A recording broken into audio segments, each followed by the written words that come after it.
KRKP dan ICCO.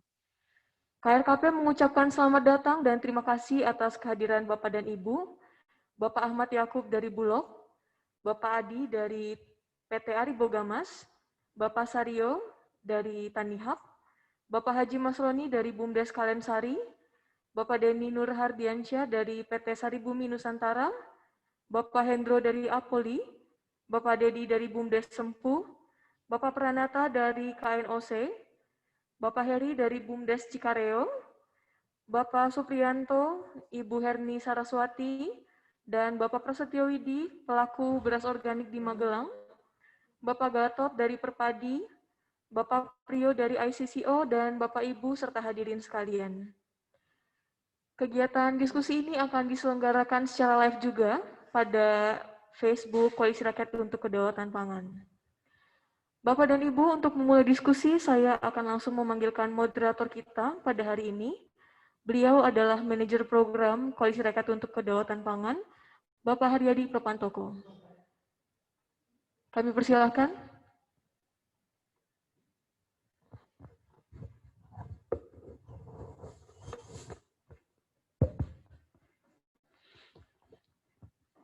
Baik, Assalamualaikum warahmatullahi wabarakatuh. Selamat pagi semuanya, Sugeng Enjang. Ya, yang saya hormati kepada narasumber kita pada hari ini, Pak David Ardian, yang saat ini sudah ada di sebelah kanan saya. Beliau adalah badan pakar yang ada di Koalisi Rakyat untuk Kedaulatan Pangan. Kemudian juga saya perlu sapa terlebih dahulu kepada para penanggap pada kesempatan pagi hari ini, di mana semuanya ini berasal dari unsur pebisnis atau pengusaha yang fokusnya pada pengembangan pertanian maupun pengolahan hasil pertanian. Tadi sudah disampaikan oleh Ibu MC, ada Mas Adi dari PT Aribogamas, kemudian ada Pak Sario dari Tanihub, ada Pak Haji Masroni, ya ini dari BUMDes Kalensari, ada juga Kang Denny Nur Hadiansyah dari Saribumi Nusantara, Mas Hendro dari Apoli. Nah ini menariknya, selain pelaku usaha yang lokus aktivitas bisnisnya itu di level nasional, ada juga kelompok-kelompok atau entitas bisnis yang tumbuh dari petani seperti Mas Hendro ini dari Asosiasi Petani Organik Boyolali. Lalu juga Mas Dedi dari BUMDes Sempu, KNOC, KNOC, ada Mas Pranata, lalu Mas Heri, dan teman-teman lainnya. Semoga kita semuanya dalam kondisi sehat-sehat selalu dan selalu menjaga kesehatan kita melalui penerapan protokol kesehatan ketika melakukan kegiatan seperti pada saat ini. Sehingga saya mohon izin, saya masih menggunakan masker, padahal kayaknya kurang enak ya kalau kita ngobrol tapi pakai masker. Tapi mau gimana lagi, mohon izin kita tetap menggunakan APD yang ada di kita. Baik kawan-kawan sekalian, Bapak Ibu. Sebelumnya saya haturkan juga kepada Mas Prio dari ICCO. Ya Mas, pada pagi hari ini dan kawan-kawan semuanya, kita melanjutkan serial diskusi yang pada 2 minggu yang lalu sudah kita gelar, di mana kita dalam rangka mendorong adanya suatu platform beras berkelanjutan. Untuk apa? Untuk memberikan kontribusi kepada negara kita dalam pencapaian SDGs kita. Ada beberapa goals yang bisa dikontribusikan dari upaya-upaya ini. Yang pertama adalah bagaimana kita mengurangi kemiskinan yang ada di kita. Dan juga bagaimana kita menghilangkan kasus-kasus kelaparan yang ada di negara kita. Tentunya yang bisa kita upayakan saat ini fokusnya pada bagaimana menyediakan bahan pangan. Lebih khusus lagi yaitu beras.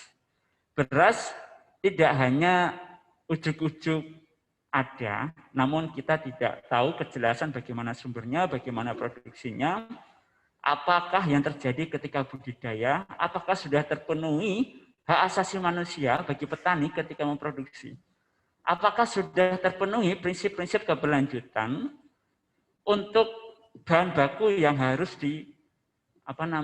yang harus tersedia bagi pengusaha. Keberlanjutan bagi pengusaha juga menjadi hal sangat urgent.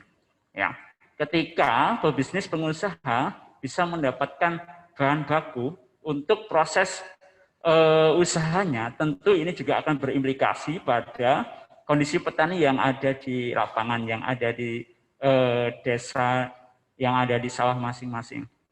Nah, tentu saja kita juga perlu perhatian bagaimana selain pengusaha dan petani, ada unsur yang sangat penting yaitu pemerintah. Bagaimana peran pemerintah dalam regulasi, dalam alokasi anggaran maupun dalam fungsi-fungsi lainnya untuk mendorong inisiatif ini bisa berjalan. Baik, saya kembali pada pertemuan 2 minggu yang lalu, di mana fokusnya kita ingin mendapatkan masukan-masukan mengenai platform perberasan nasional ini dari kelompok-kelompok masyarakat sipil. Kita sudah mengumpulkan banyak masukan, kritikan, agar platform ini yang saat ini dalam bentuk naskah akademik ini bisa lebih rapi, bisa secara substansi, bisa lebih tepat ketika nanti memang akan direkognisi oleh pemerintah. Nah, pada kesempatan kali ini, kita juga perlu mendengarkan, kemudian menuliskan, menambahkan usulan-usulan yang akan diberikan oleh teman-teman dari pengusaha.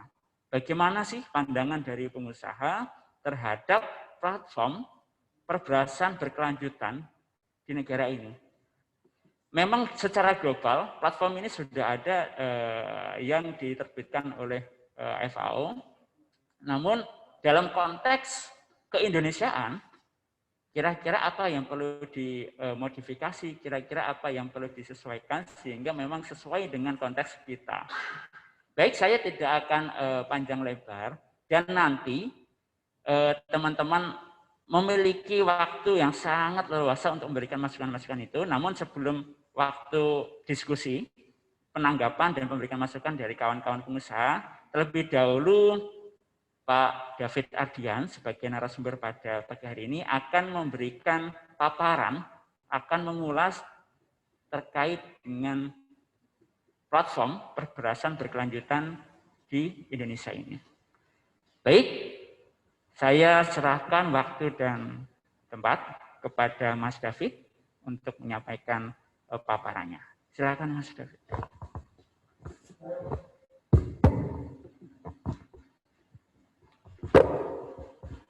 Assalamualaikum warahmatullahi wabarakatuh. Selamat pagi, salam sejahtera, salam kepada seluruh teman-teman rekan-rekan yang turut di dalam diskusi pada pagi hari ini. Pertama-tama tentu saja saya berharap teman-teman semuanya di dalam keadaan sehat, dalam situasi yang masih belum pulih. Gitu. Bahkan sekarang di Bogor ini sudah kembali ke zona merah, jadi kami harus menerapkan protokol betul karena situasi yang terakhir ini. Yang kedua, tentu saja saya dan juga Bapak Ibu sekalian yang bergerak di bidang pertanian, pelaku usaha ini sebagian besar, tentunya di tengah kesulitan yang ada, di tengah pandemi ini, tapi sektor pertanian masih tumbuh, gitu ya, sekitar 16,4%, dan ini tentu saja menjadi satu catatan yang penting ya, di setiap saat sektor pertanian itu selalu menjadi penopang, gitu loh, di setiap krisis yang terjadi, baik itu krisis ekonomi, pandemi, dan seterusnya. Dan pertumbuhan ini saya rasa ini selalu membuktikan bahwa pangan, pertanian ini menjadi penopang bagi tidak hanya soal ketahanan pangan, tapi juga ketahanan bangsa secara lebih utuh. Bapak, Ibu, pelaku usaha yang saya hormati, rekan-rekan semuanya, saya ingin memulai dari begini. Jadi, kemitraan multi pihak perberasan nasional yang ingin digagas oleh KRKP sesungguhnya ini adalah satu sarana untuk menuju sebuah sebuah kondisi baru di dalam sektor perberasan, utamanya dari sisi sustainability, dari sisi keberlanjutan. Nah, kita memang ingin mendengar sesungguhnya pandangan dan masukan dari berbagai pihak, apakah gagasan ini menjadi satu hal yang mungkin untuk dilakukan, menjadi satu hal yang operasional untuk diwujudkan, menjadi satu hal yang bisa memberikan nilai tambah, bisa memberikan perubahan yang lebih baik di sektor pangan kita umumnya dengan titik masuk pada sektor perberasan. Saya mungkin mulai dari slide pertama,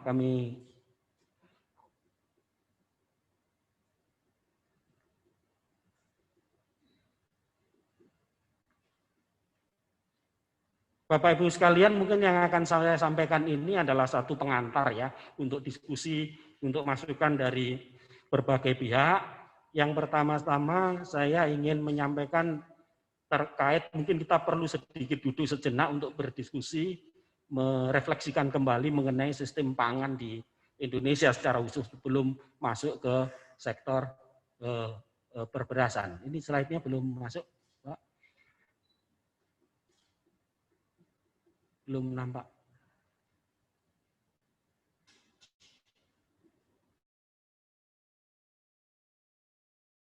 Kalian kalau kita berbicara tentang sistem pangan tentu saja di Indonesia dari sejak tahun 70-an ya sampai dengan sekarang ketika sistem pangan mulai dibangun dan kemudian mapan dalam situasi sekarang, maka kita perlu melihat bahwa ada dimensi-dimensi di dalam sistem pangan yang menjadi fondasi sistem pangan di Indonesia gitu ya. Yang pertama tentu saja kalau kita masuk di sektor perberasan, maka dimensi yang paling penting dan selalu menjadi faktor penentu di dalam mengarahkan bagaimana sistem pangan di Indonesia adalah berkaitan dengan dimensi politik. Jadi kebijakan tata kelola itu sangat kuat peran negara di sana untuk menentukan bagaimana corak, ragam, bentuk dari sistem pangan kita secara politik. Politik ini berkaitan dengan bagaimana ke arah kebijakan, bagaimana tata kelola itu disusun gitu ya. Dan campur tangan pemerintah, kekuatan pemerintah di dalam menentukan bagaimana sektor berasan ini dikelola ini sangat besar. Tentu saja ini berkaitan dengan beras sebagai makanan pokok yang dipilih ya sejak lama begitu. Yang kedua, dimensi yang sering menjadi wacana diskusi dan perdebatan dan mewarnai di dalam sistem pangan kita adalah utamanya di sektor perberasan sebagai tulang punggungnya adalah dari dimensi ekonomi. Banyak perdebatan perberasan berkaitan dengan perdagangan, isu impor beras gitu ya. Kemudian investasi, kemudian soal-soal pasar, pelaku usaha dan seterusnya. Dimensi yang lain yang kemudian nomor 3 ini yang sering didiskusikan dan menjadi tulang punggung sistem pangan adalah berkaitan dengan sosial budaya. Jadi hubungannya dengan penghidupan petani, partisipasi petani, bagaimana sistem pangan di Indonesia juga menopang sebagian besar petani, buruh tani yang tergantung di dalam sistem pangan. Dan tidak hanya tapi juga budaya. Karena padi dalam konteks masyarakat kita itu juga menjadi simbol-simbol kebudayaan, tata hidup gitu ya, masyarakat di tempat di Nusantara ini. Dan yang terakhir, yang mungkin agak sedikit sayup-sayup dan ingin kita dorong lebih jauh adalah berkaitan dengan isu ekologi, berkaitan dengan isu agroekologi. Ini hubungannya dengan produksi berkelanjutan. Sebenarnya banyak sudah lama didorong oleh teman-teman yang bergerak di pertanian organik, pertanian berkelanjutan, model-model pertanian yang lebih ramah lingkungan gitu ya. Tetapi nampaknya dalam konteks tatanan sistem perberasan kita, produksi berkelanjutan itu masih belum menjadi satu isu yang cukup kuat untuk kemudian dijadikan satu landasan untuk membangun kebijakan ke depan. Nah ini refleksi kita, jadi ada sedikit gap memang di aspek-aspek yang berkaitan dengan ekologi. Tantangannya apa yang dalam konteks sistem pangan, terutama berkaitan dengan pelaku usaha ini saya rasa, ke depan tentu saja sektor perberasan ini ingin menopang banyak hal. Yang sering didiskusikan adalah kaitannya dengan tantangan ketahanan pangan. Jumlah penduduk semakin banyak, kasus-kasus kurang gizi masih banyak, gitu ya, terutama kalau dilihat dari datanya Pak Derajat Martianto dari Profesor Derajat Martianto dari PB, kasus-kasus stunting untuk anak-anak berusia di bawah 5 tahun masih tinggi, gitu ya. Persoalan kemiskinan di pedesaan juga masih banyak, sehingga dimensi-dimensi ketahanan pangan ini masih menjadi perhatian utama yang tantangan yang ingin diatasi. Nah, apalagi kita dikaitkan dengan transisi ke depan ya, bahwa kita sekarang hidup dalam konteks kecukupan air yang berlebih, banjir dan seterusnya, menuju ke musim kering yang diperkirakan juga akan panjang. Sehingga FAO juga sudah memberikan warning mengenai hal ini. Sehingga persoalan ketahanan pangan ini masih menjadi tantangan yang penting. Yang kedua tentu saja kaitannya dengan perubahan agroekologi, ini yang penting. Di beberapa tempat penurunan produksi juga mulai terjadi, gitu ya. Bencana iklim, ledakan hama, dan agroekosistem semakin rentan karena apa? Karena proses-proses produksinya dikembangkan dalam situasi unsustainable, gitu ya.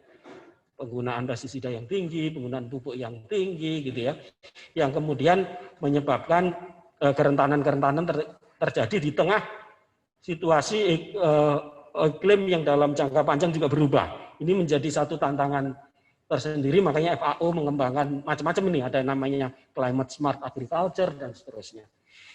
Dan yang terakhir, dengan persoalan kelaparan, kemiskinan, dengan persoalan perubahan iklim, kita ditambah lagi satu tugas ini, sektor perberasan, yakni bagaimana menghadapi situasi pandemi ini, gitu ya. Sekarang tentu saja sektor perberasan nggak bisa lepas dari persoalan ini, karena kebutuhan untuk hidup itu tidak hanya perberasan itu tidak hanya ditantang untuk mensuplai beras secara kuantitatif, tapi juga secara kualitatif. Bagaimana kebutuhan beras sehat mulai dibutuhkan, gitu ya. Kemudian termasuk juga bagaimana menerapkan si produsen, gitu loh, protokol-protokol kesehatan di dalam konteks produksi dan distribusi dan seterusnya. Ini menjadi satu tantangan yang tersendiri. Yang pada intinya adalah nanti ini arahnya bagaimana kita, nah ini satu sistem ke depan yang kita bayangkan bersama-sama, yang satu sistem pangan di mana perberasan menjadi backbone-nya, yang lebih resilient, yang lebih adaptif dengan perubahan, yang lebih sustainable, gitu, pada tingkat produksi yang mampu mencukupi kebutuhan kita semua. Artinya ini menjadi satu platform yang disebut Pak Ropan tadi sebagai beras berkelanjutan tadi, gitu. Ini yang menjadi tantangan. Bapak Ibu sekalian, selanjutnya next.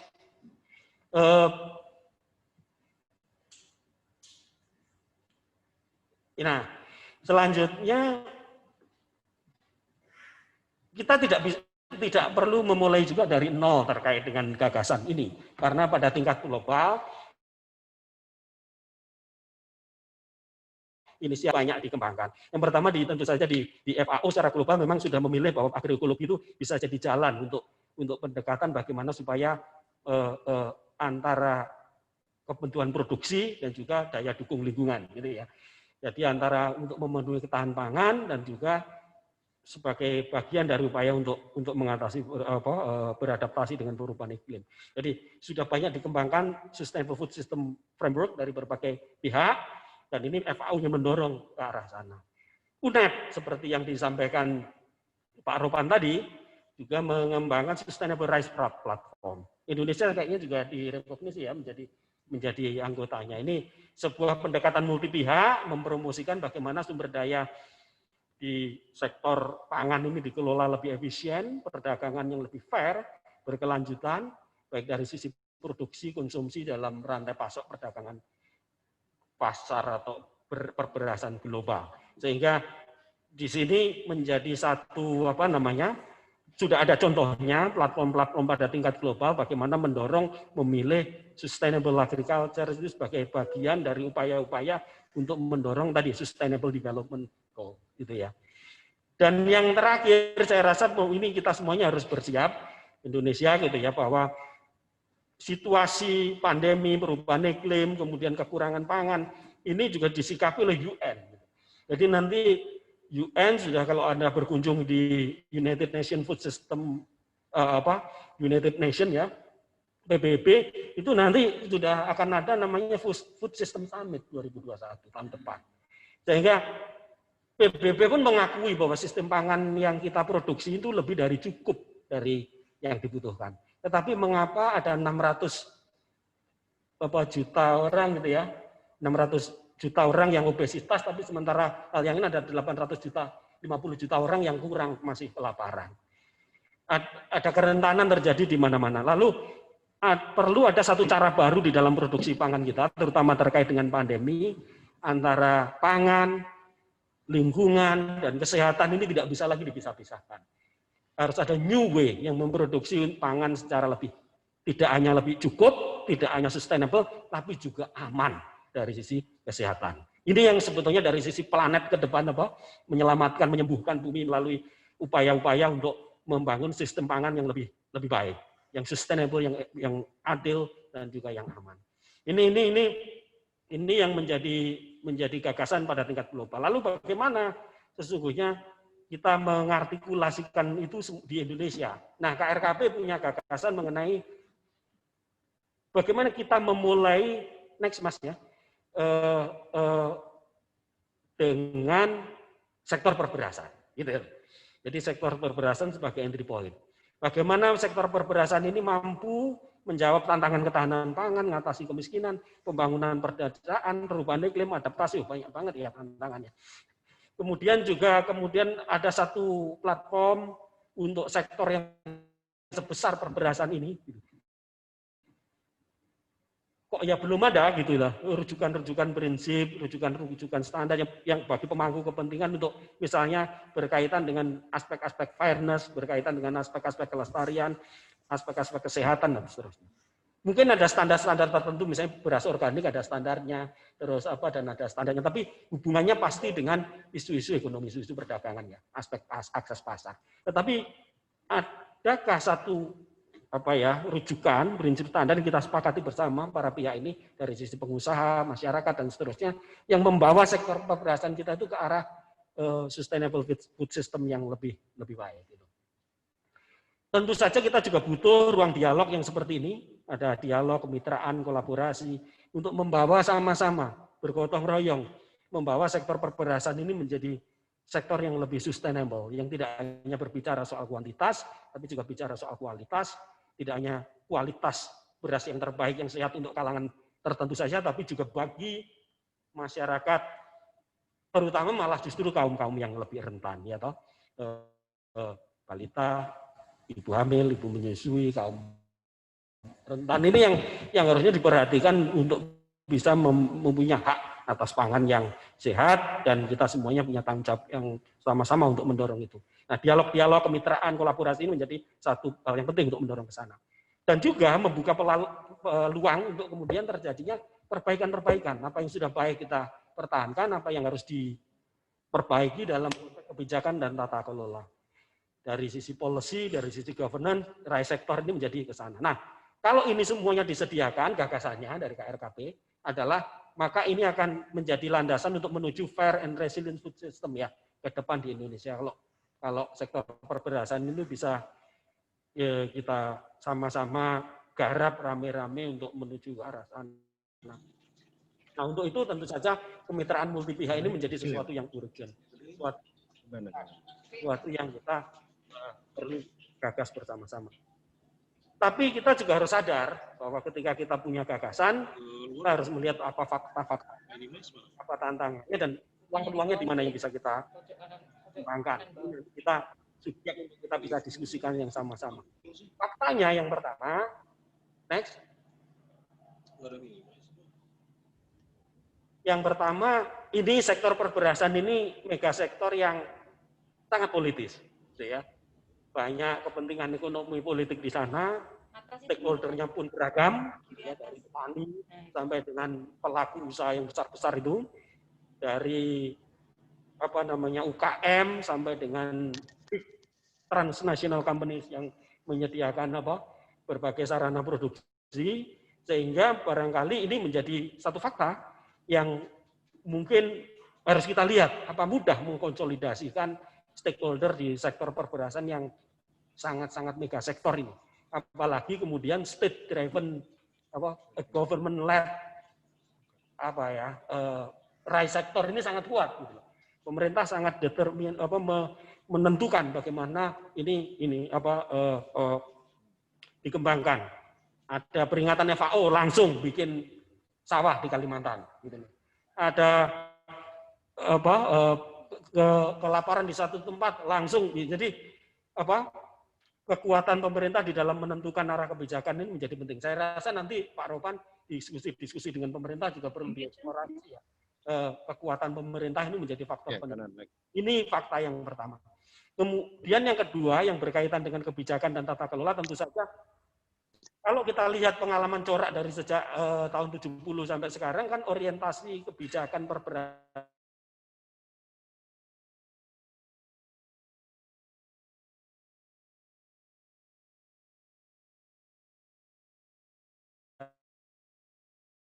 nasional ini